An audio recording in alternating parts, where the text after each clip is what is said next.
আসসালামু আলাইকুম dear friends, আমরা এক পেশেন্টের দেখবো। দেখেন এর স্কিন গুলো কেমন।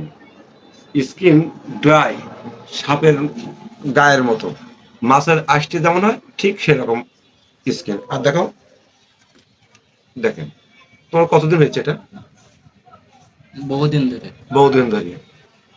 আচ্ছা, এ তোমার বংশের কারো আছে? ছোট ভাইয়ের আছে, দাদির আছে। এর দাদির এবং এর ছোট ভাই। গতদিন আমি একটা ভিডিও দেখাইছিলাম, এর ছোট ভাই সে কিন্তু আল্লাহর রহমতে ভালো দিকে যাচ্ছে। এই যে ড্রাই স্কিন, আমরা অনেকেই ভুগি। আসলে প্রপারলি ট্রিটমেন্ট না পাওয়ার কারণে আজীবন ভুগতে হয়। হোমিওপ্যাথিতে এর কিন্তু চিকিৎসা আছে যেটা একবারে নির্মূল হয়, যেটা আমরা তাকে দিচ্ছি।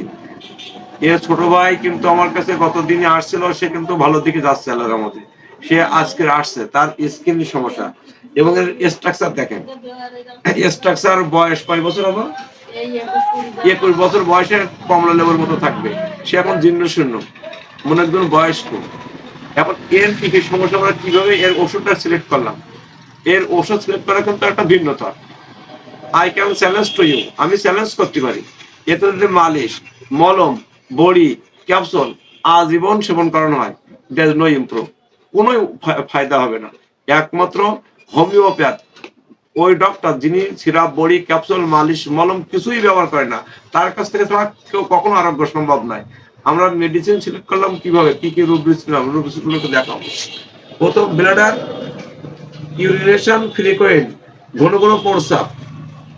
এরপর urgent to urinate, morbid desire constant, সবসময় প্রসার ব্রেক লেগেই থাকে 2-5 মিনিট পর পর। Emission prostate fluid urination after, প্রস্রাব করার শেষে তার ধাতু আসে। এরপর মেল জেনিটালিয়া ইসিং, আপনার অর্গানগুলো চলকায়, মানে ভাইটাল অর্গানগুলো অর্থাৎ প্রাইভেট অর্গানগুলো চলকায়। ব্যাক পেন, এইকিং, মাজায় ব্যথা। মাজা ব্যথাটা কোথায়? মাজায় ব্যথা আছে। খাওয়া দাওয়া চাহিদা কেমন তোমার? মোটেও চাহিদা নেই খাওয়া দাওয়ার। মোটেও চাহিদা নেই। হ্যাঁ, কিছুই খাইতে ভালো লাগে না। লাগে না। মোটেও চাহিদা নেই। মোটেও চাহিদা নেই। শুনলেন, স্টমাক অ্যাপিটাইট অনটিং, খাওয়া দাওয়ার চাহিদা নেই। স্কিন ড্রাই, একটুখান দেখেন এই জিনিসটাকে আপনারা কি রুব্রিক্স নেবেন। এই যে সাপের গায়ের মতন, মাছের আইসটির মতনটা, একে স্কিন ড্রাই। স্কিনটা অনেক শুকনো, শীতকালে বেশি বাড়ে, তাই তো? জি।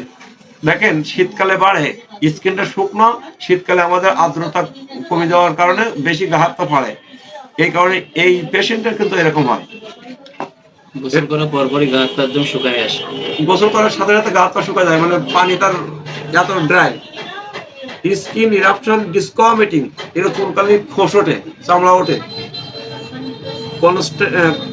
Rectum constipation, insufficient, incomplete, unsatisfied স্টুল, bathroom ভালোভাবে ক্লিয়ার হয় না, বাথরুম ক্লিয়ার হয় না।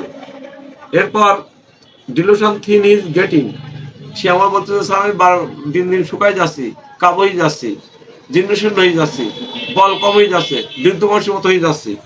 যেটা আমি নিচ্ছি dilution thin is getting. Anger violent, অত্যন্ত রাগ। টোটাল মিলেই আমরা সালফার, সিপিয়া, ক্যালিকার আসছে, ফার্স্ট গ্রেড আমরা সালফার আসছে। আমরা তাকে কত শক্তি দেবো? এখানে কিন্তু উচ্চ শক্তি দিতেই হবে। এখানে অবশ্যই উচ্চ শক্তি দিতে হবে। উচ্চ শক্তি ছাড়া কিন্তু কাজ হবে না, নিম্ন শক্তি না। এখানে উচ্চ শক্তি না দিলে আপনার বংশগত রোগ ওঠাতে গেলে অবশ্যই উচ্চ শক্তি দিতেই হবে।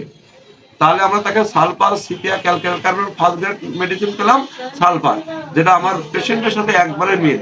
আমরা তাকে অ্যাপ্লাই করবো, ইনশাল্লাহ পরবর্তীতে এর ফিডব্যাক দেখাবো। আসসালাম।